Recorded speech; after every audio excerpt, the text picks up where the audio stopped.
So in this video, you'll learn how to turn on adult content on Bluesky. So the first step is to navigate to your settings app. So you can just, to the settings menu. So you can just open settings, and then once you're in settings, you want to select moderation. Under moderation, you should see content filters.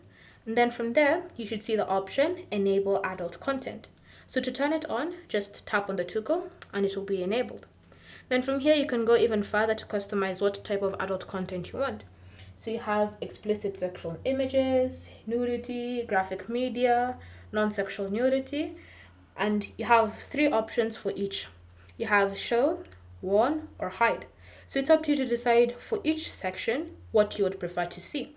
You would prefer to hide it, to show it, to warn, or to hide. It's all up to you. And then once you've done that, you can then exit the settings menu. And then you can try reloading your feed, and then you should be able to see adult content now filtered into your feed. Thank you for watching. If you have any questions or comments, leave them down below and we'll get back to you.